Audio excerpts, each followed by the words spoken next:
Aplauda ao Senhor, aleluia, aleluia, aleluia, glórias ao nome maravilhoso de Jesus. Hoje nós estávamos almoçando e a Melanie, a Mel, não parava quieta. Pense numa criança que acorda com uma pilha alcalina e vai o dia inteiro. E aí na hora do almoço eu falei assim: Mel, quem te aguenta? Ela disse: meu pai e minha mãe me aguentam.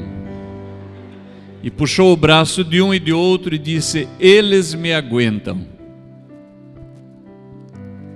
Há tanta simplicidade, mas tanta profundidade no que essa criança disse. Ela sabe quem ela é e ela sabe quem seus pais são na sua vida.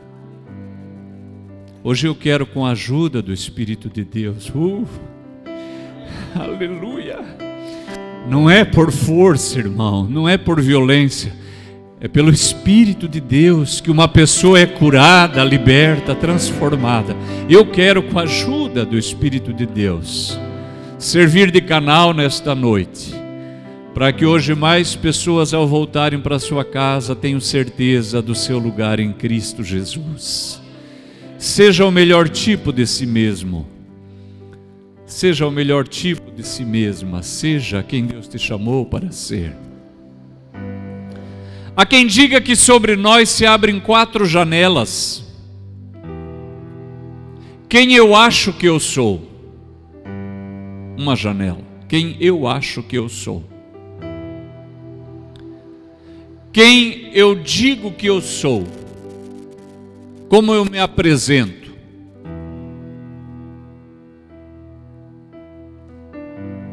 O que as pessoas acham que eu sou? E quarto, quem eu sou de fato? Traz tanta paz ao nosso coração, irmão, saber quem nós somos e especialmente quem nós somos em Cristo. Aleluia. Abra sua Bíblia uma vez. Eu vou tentar estar em poucos lugares e vou apenas citar para os irmãos. 1 Coríntios 11.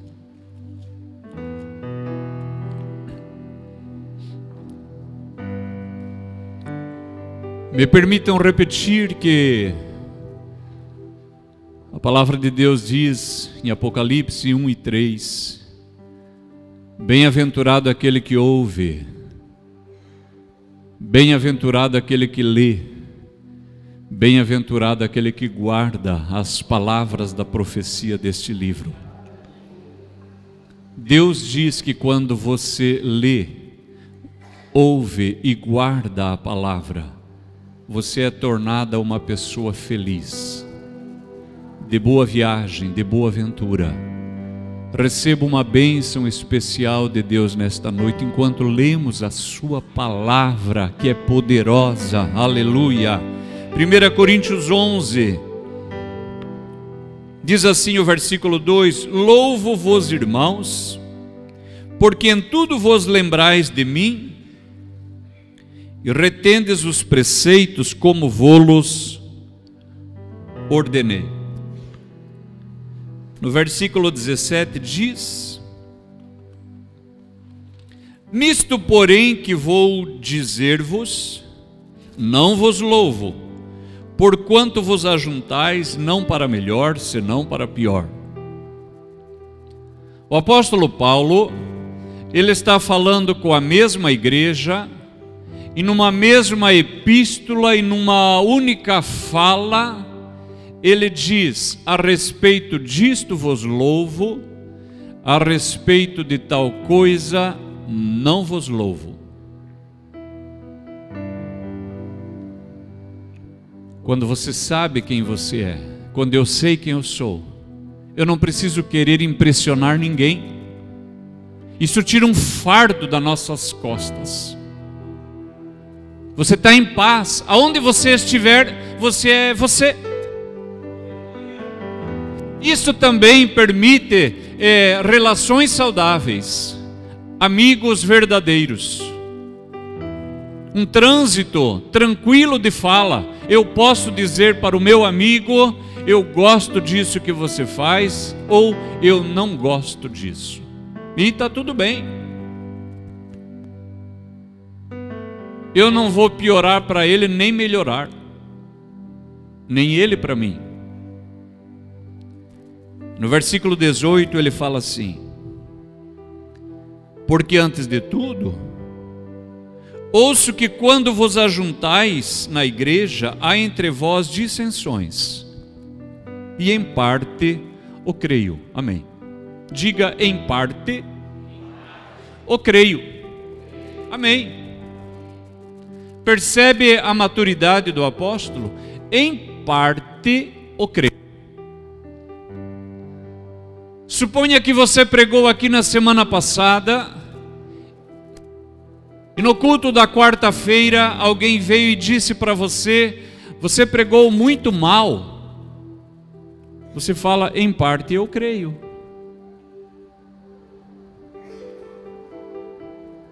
Você cantou aqui na frente, tocou o seu instrumento, e depois você ouve alguém contando que foi dito a teu respeito, que você canta e toca muito mal.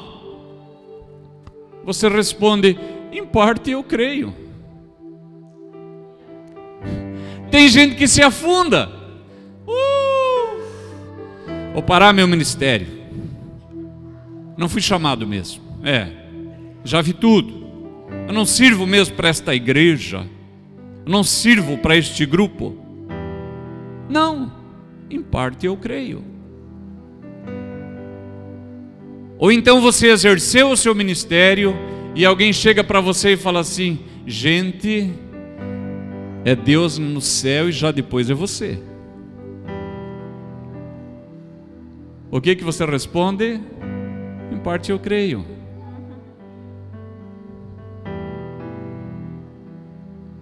Você entende que você trabalhou, você ensaiou, aprendeu o instrumento, você ensaiou a canção, você ordenou a exposição da Escritura.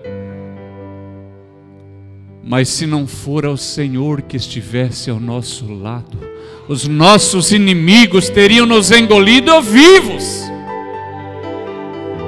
Percebeu?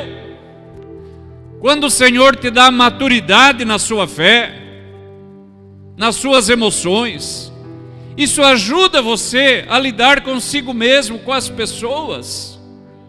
Eu posso falar a respeito de algo que não está bem, eu posso elogiar aquilo que está bem, e eu também posso sofrer uma crítica. Eu não vou perder a minha fé, nem a minha salvação, nem abandonar o meu ministério por causa disso.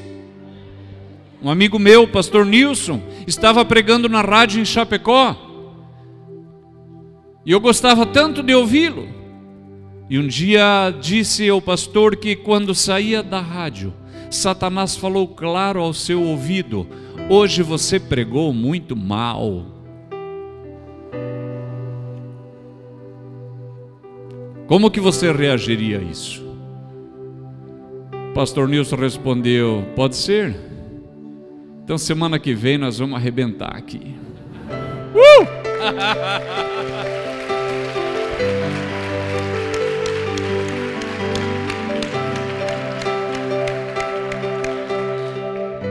Vou melhorar. Em Mateus, no capítulo 16. Se você quiser ler, você pode ler, senão você apenas ouça. Diz assim o versículo 13: chegando Jesus às partes de Cesareia de Filipe, interrogou os seus discípulos, dizendo: quem dizem os homens ser o Filho do Homem? E eles disseram: uns João Batista, outros Elias, outros Jeremias ou um dos profetas. Disse-lhes ele: vós, quem dizeis que eu sou? E Simão Pedro respondendo disse: tu és o Cristo, o Filho do Deus vivo. Respondeu Jesus, dizendo-lhe: bem-aventurado és tu, Simão Barjonas, porque porque não foi carne e sangue quem te revelou, mas meu Pai que está nos céus. Notem a pergunta do Senhor: o que dizem as pessoas? Quem dizem as pessoas que eu sou? E aí ele ouve a resposta. Finda a primeira parte, ele diz assim: e vocês? Quem vocês dizem que eu sou? E quando Pedro diz, o Senhor Jesus fala: é exatamente isso que eu sou. E a tua resposta foi tão perfeita que ela não foi concebida dentro de ti, mas gerada pela ação e a graça do Espírito Santo. Jesus queria saber o que a multidão dizia, o que os discípulos diziam, mas ele sabia quem ele era. E quando a resposta foi perfeita, ele confirmou e revelou que uma pessoa de si mesma não poderia saber daquilo. Agora tem uma questão que está impregnada nessa fala de Jesus. Porque ali estava Deus dizendo: o que o homem diz de mim? É isso. A pergunta é essa: o que o homem diz de mim? O que as multidões, o que vocês? Se Deus queria saber o que o homem diz dele, nós também devemos fazer a pergunta: o que Deus diz do homem? O que Deus diz de mim? Porque no fundo, o que importa mesmo é o que Deus pensa de você.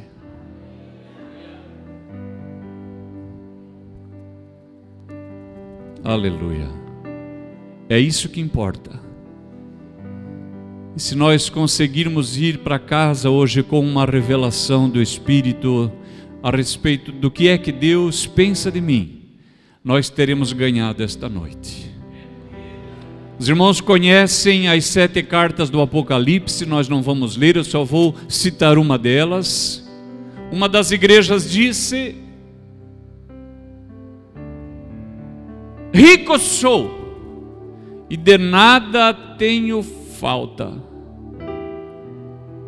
E o Senhor diz: tu não sabes que tu és cega, pobre, miserável, nu.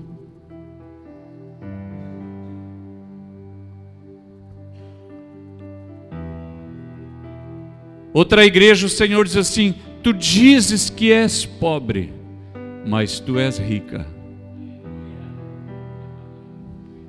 Tu dizes que és pobre, mas tu és rica.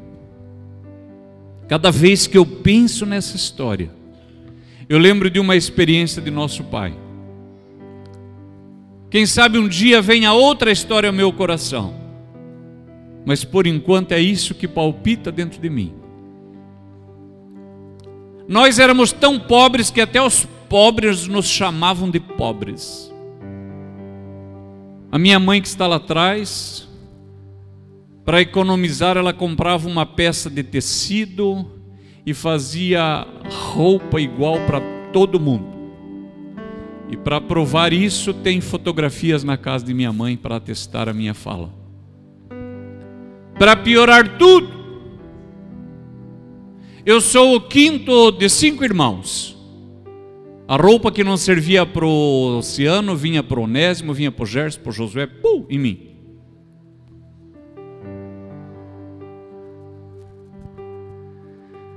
Quando o papai atendia uma igreja, ele ia a cavalo. Eu vi algumas vezes ele contar essa história.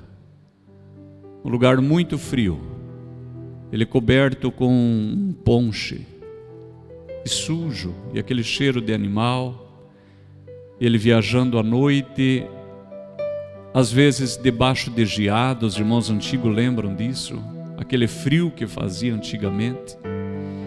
E papai havia ministrado numa região, e quando vinha a cavalo lá numa altura do estradão, à noite, havia uma velha pobre,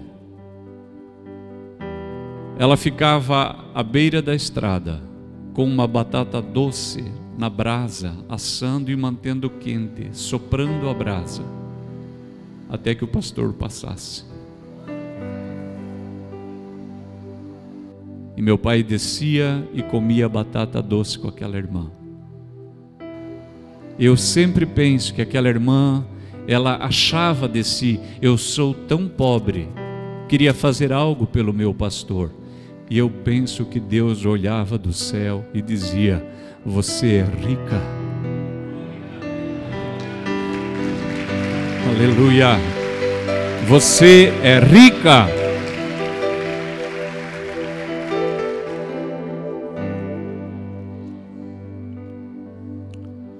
O profeta Daniel, ele estava cativo na Babilônia.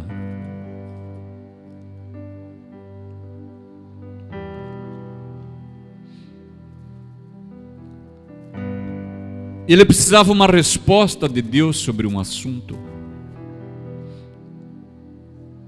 E ele esteve em jejum e esteve triste por 3 semanas completas. E ele orava e a resposta não vinha. A minha oração nesta noite é que Deus revele para você o teu lugar em Cristo. Para aqueles tempos de tribulação em que a oração não é respondida, mas que você fique no seu lugar. Ele continuava orando e orando, 1 semana, 2 semanas, 3 semanas. Diz assim no dia 24: levantei os meus olhos e vi um homem vestido de linho, os seus lombos cingidos com ouro fino, seu corpo era como a turquesa, o rosto parecia um relâmpago. Ouvi as suas palavras, uma mão me tocou e me disse: homem muito desejado,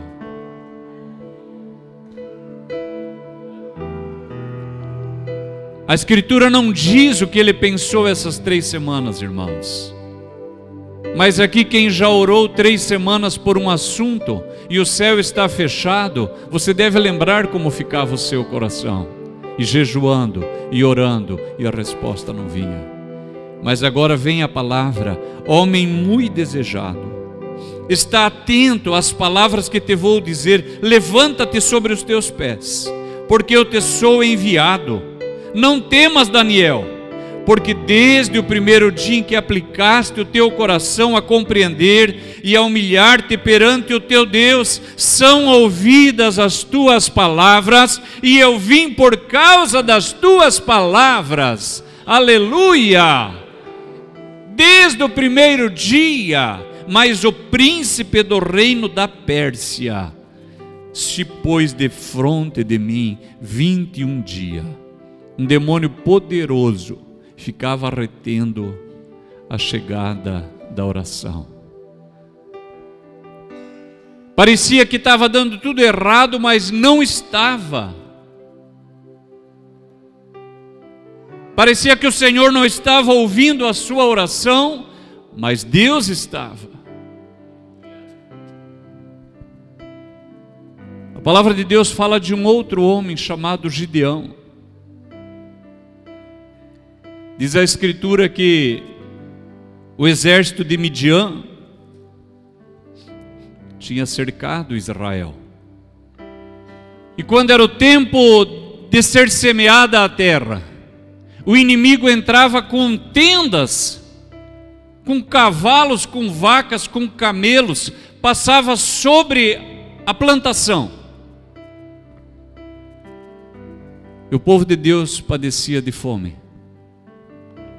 Essa situação se arrastou por muito tempo. E havia um homem que ele queria alimentar a sua família. Então ele colheu escondido o seu cereal. E em vez de ir bater o cereal na eira, que é um pedaço de terra seca. Ele foi lá no lagar, uma prensa de azeite ou uma prensa de uva escavada na rocha. Mas não era um tempo de vindimas, era tempo de cereal. Ninguém esperava que houvesse alguém trabalhando lá no lagar. E ele pegou o seu cereal e foi escondido para aquele lugar. Ele começou a malhar. Sabe quando parece que ninguém está vendo? Abra sua Bíblia, por favor, em Juízes capítulo 5.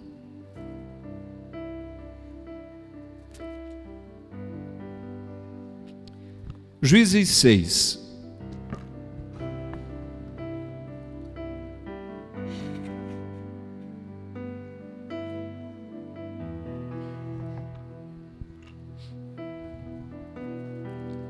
Diz assim: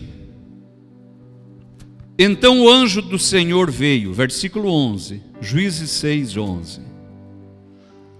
Nós te bendizemos, Senhor, nós te adoramos nesta noite, toda esta igreja, Senhor, cada um de nós, te louvamos pela glória da tua presença e a presença da tua glória.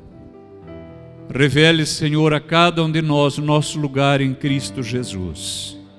E nos dê paz, Senhor, em tempos de tribulação. Versículo 11. Então o anjo do Senhor veio e assentou-se debaixo do carvalho que está em Ofra, que pertencia a Joás a Biesrita. E Gideão, seu filho, estava malhando trigo no lagar, para o salvar dos midianitas. Então o anjo do Senhor lhe apareceu. Eu quero chamar a atenção dos irmãos. Ele estava malhando trigo, achava que estava sozinho, achava. O anjo do Senhor estava lá vendo. E ele malhando, o anjo vendo. A minha esposa, a pastora Auriana, conta que quando ela era solteira, ainda na casa de sua mãe, ela havia aceitado a Cristo há pouco tempo. Ela estava assando um bolo. E quando ela olhou assim, tinha um anjo dentro da casa. E ela não falou nada, o anjo também não, ela virou de novo por bolo. Ela era crente nova. E o anjo não falou nada, mas ela, de algum modo, como que se ouvisse no seu espírito o anjo dizendo: está tão bonito esse bolo que você faz. Ela era uma adolescente.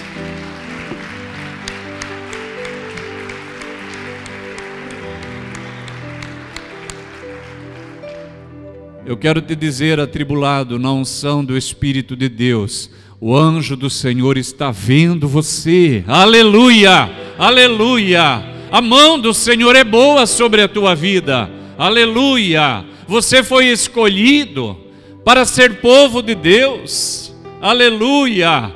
É tão linda a canção que o ministério cantou aqui antes.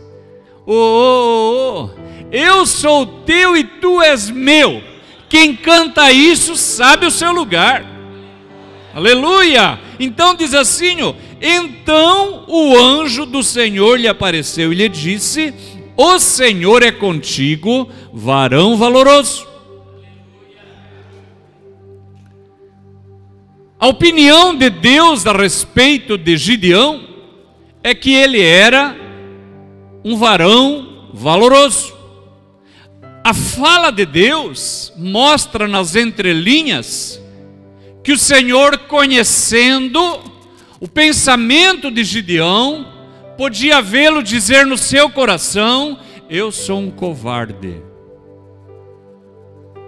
eu sou nada,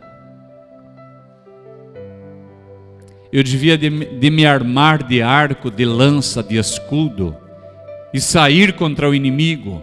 Ao invés disso, eu sou um covarde, estou aqui escondido.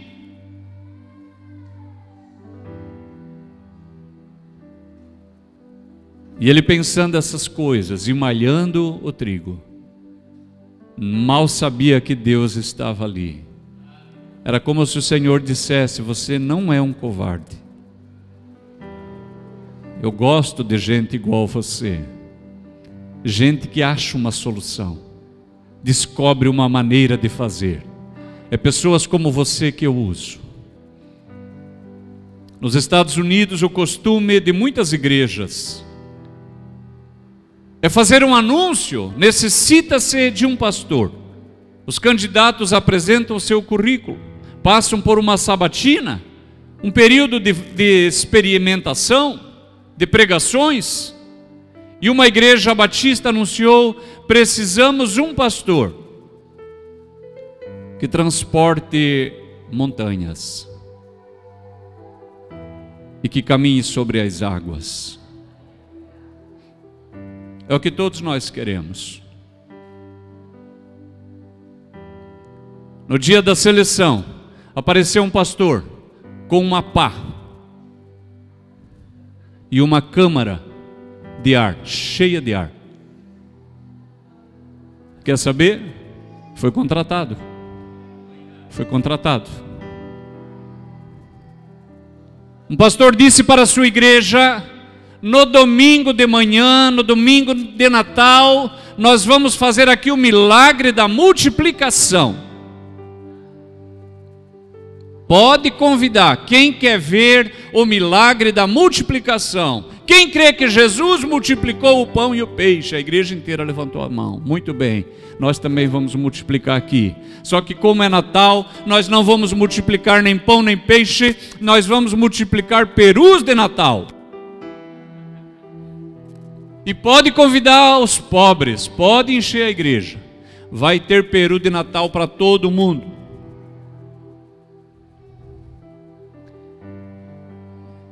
E eu li esse relato. Quando a igreja chegou no domingo de manhã, aquele cheiro de pobre, aquela pobre arada.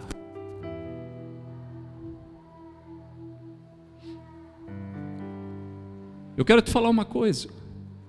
E eu até publiquei isso já nas redes sociais. Eu demorei muito tempo para entender por que algumas mulheres se vestem tão mal.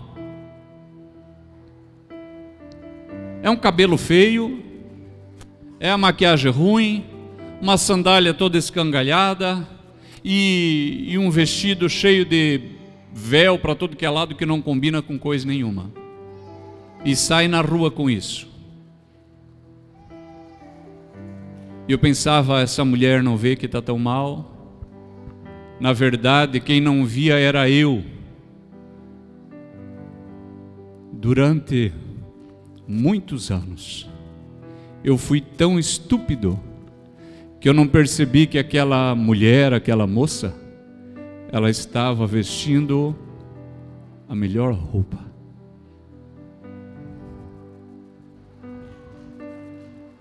O melhor que ela tinha.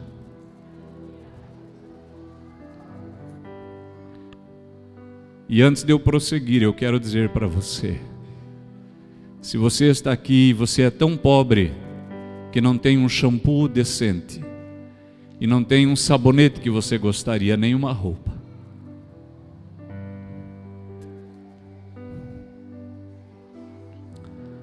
a Escritura diz textualmente: Deus escolheu os pobres.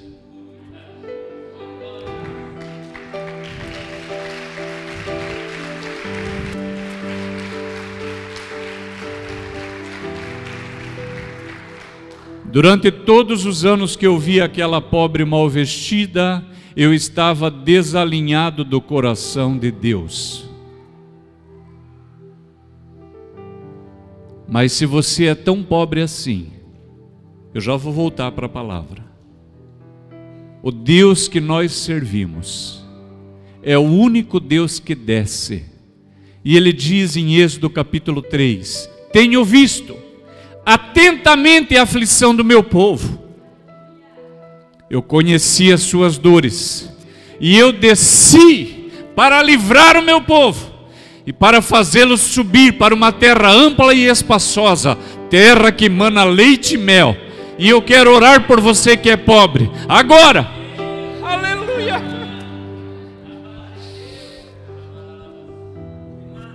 Só um instante, eu já vou voltar para a palavra. Incline a sua cabeça. Ó Deus, aqui há pessoas, Senhor, que na sua pobreza não consegue se apresentar como gostariam. A tua palavra diz que o Senhor escolheu os pobres.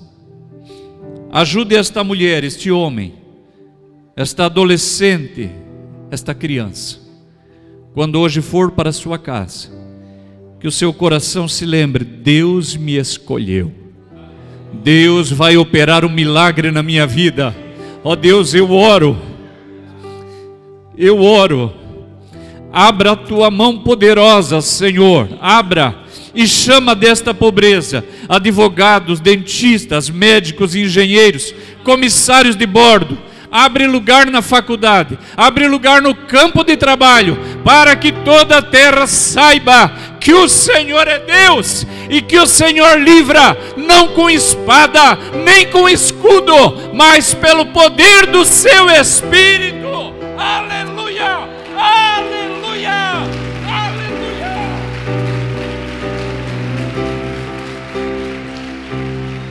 Aleluia! Aleluia!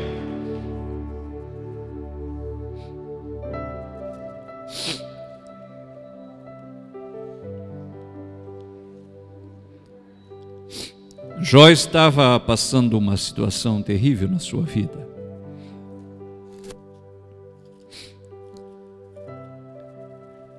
A casa de Jó havia sido destruída.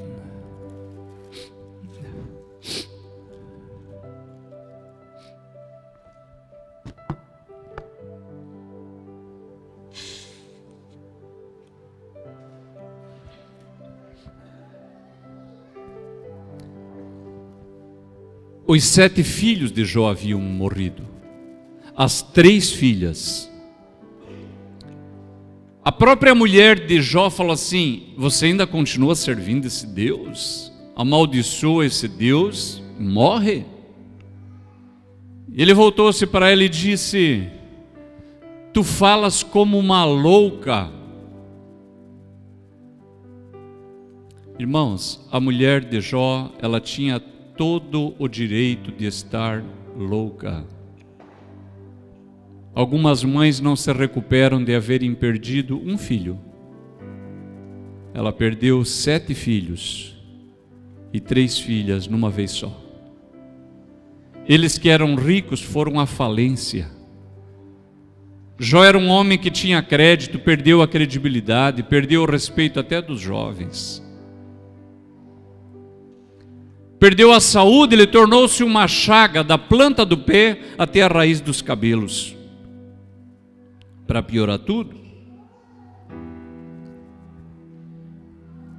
um amigo dele disse assim: do pó não procede a aflição. Ele estava dizendo assim: você está nessa condição porque você pecou.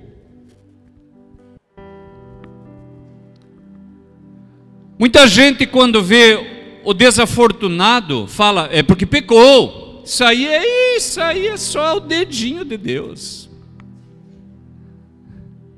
Isso aí é a hora que Deus pesar mesmo a mão, sobra nada. Humildade, que de humildade não tinha nada. Ele dizia assim: se tu de madrugadas buscares a Deus e ao Todo-Poderoso pedires misericórdia, se fores puro e reto, certamente logo despertará por ti e restaurará a morada da tua justiça. O Bildade falava assim: é porque não ora. É porque não ora. Se orasse, porque não ora. Está assim porque não ora. Aqui não tem gente assim. E eu gostaria que vocês nunca conhecessem essas pessoas. Mas se um dia você vir alguém assim, lembra disso aqui, lembra dessa história. E se alguém um dia falar para você Você está assim por causa do teu pecado, você não está orando. Lembra dessa história aqui? O Zofar,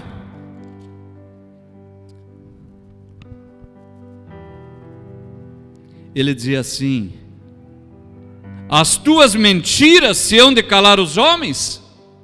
É um mentiroso.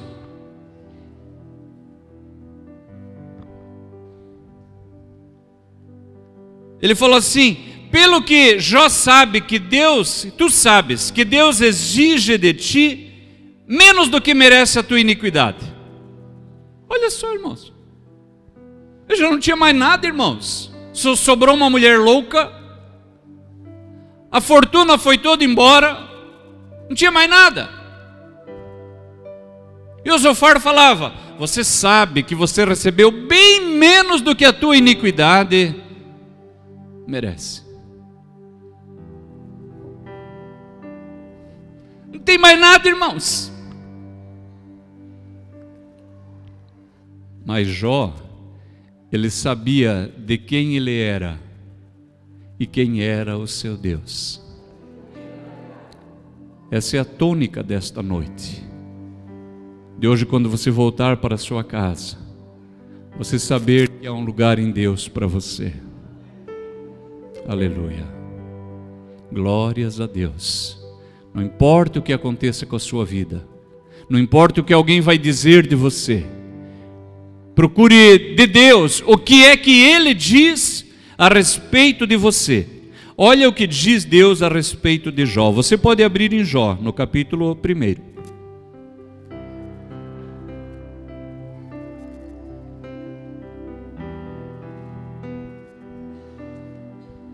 Aleluia.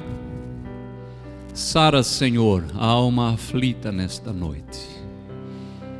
Sara, Senhor, a alma ansiosa, inquieta, perturbada, porque as suas aflições parecem maiores do que o seu poder de resistir. Mas tu, Senhor, para ti todas as coisas são possíveis. Aleluia. Olha o que o Senhor diz de Jó, capítulo 1, versículo 6. E vindo um dia em que os filhos de Deus vieram apresentar-se perante o Senhor, veio também Satanás entre eles. Então o Senhor disse a Satanás: de onde vens? Satanás respondeu ao Senhor e disse: de rodear a terra e passear por ela. E disse o Senhor a Satanás: observaste tu meu servo Jó? Porque ninguém há na terra semelhante a ele, homem sincero, reto, temente a Deus e que se desvia do mal.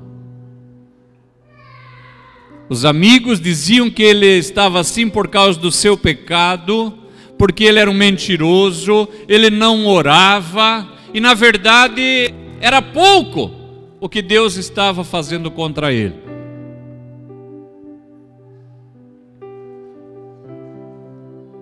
Jó não sabia o que Deus pensava dele. O conceito de Deus era maravilhoso sobre ele, a ponto de Deus dizer a Satanás: você viu meu servo Jó? Na terra não há ninguém igual a ele, homem reto, íntegro, que se desvia do mal. Agora, o mais interessante nessa história, e eu quero ler uma última vez, está no capítulo 19. Jó sabia o seu lugar em Deus. Jó 19, 25.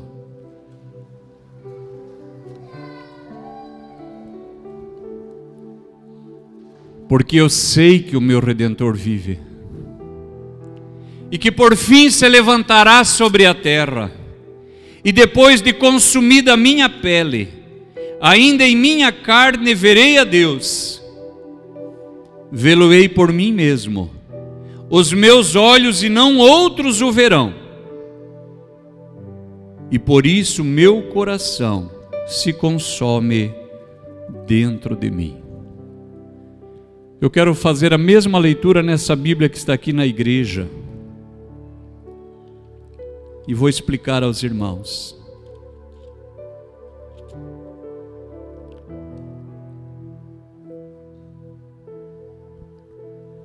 A maneira de Jó falar não é somente uma fé no presente. Quando Jó diz assim: eu sei que o meu Redentor vive, eu sei que aquele que cuida da minha alma, ele não me abandonou, os seus olhos estão postos em mim. Por fim ele se levantará sobre a terra. Aqui, irmãos, mesmo na revista e corrigida que é a minha Bíblia, dá para entender que Jó, ele tinha uma fé que transcendia esse tempo.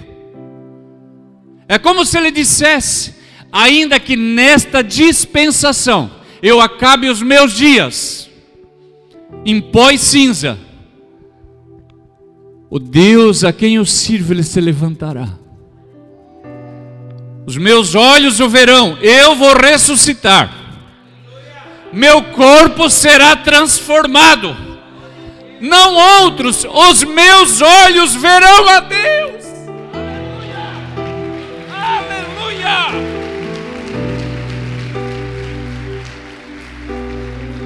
E eu espero por esse dia. Então diz assim na revista e atualizada: eu sei que o meu Redentor vive, por fim se levantará sobre a terra. Depois, revestido este meu corpo da minha pele, em minha carne verei a Deus. Vê-lo-ei por mim mesmo. Os meus olhos o verão e não outros. De saudade me desfalece o coração dentro de mim. Vem, amado nosso, precisamos sentir teu poder. Vem, amado nosso, cumpra em mim o teu querer. E ainda que a terra se mude e os montes se abalem, há um lugar em Deus para mim. Ainda que a terra se mude e os montes se abalem, há um lugar em Deus para mim. Aleluia. Quem sabe ouvindo a palavra hoje é alguém que em dias de prosperidade dizia: Deus é comigo, e em dias de provação Deus não me ama mais. É uma gangorra espiritual, emocional. Eu quero te convidar, venha para frente e diga: eu sou de Deus, o meu Deus é meu. Eu não sei se eu vou ficar rico, se eu vou ficar pobre. A partir de hoje eu sou de Deus.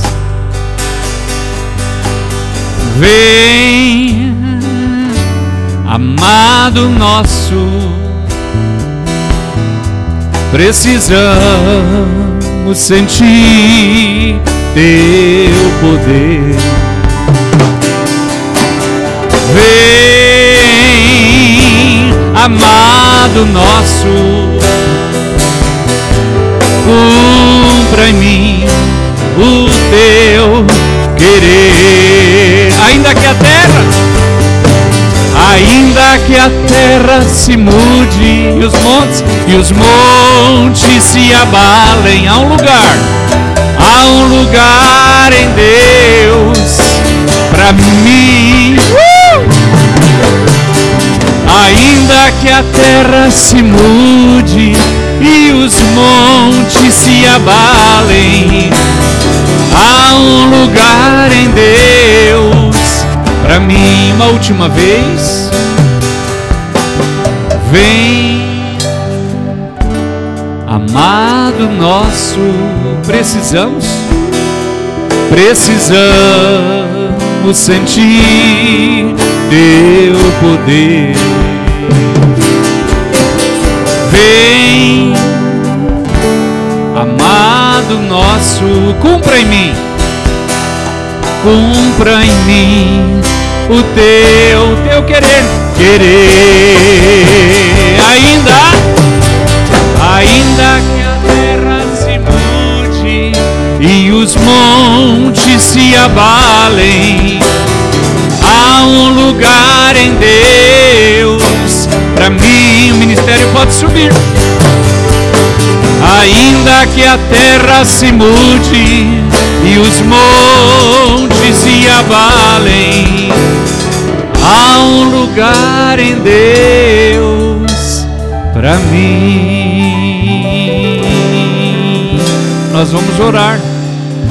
O medo vai embora, o espírito de solidão vai embora, a dúvida vai embora, a gangorra espiritual vai embora. A certeza de que há um lugar em Deus inundará o seu coração.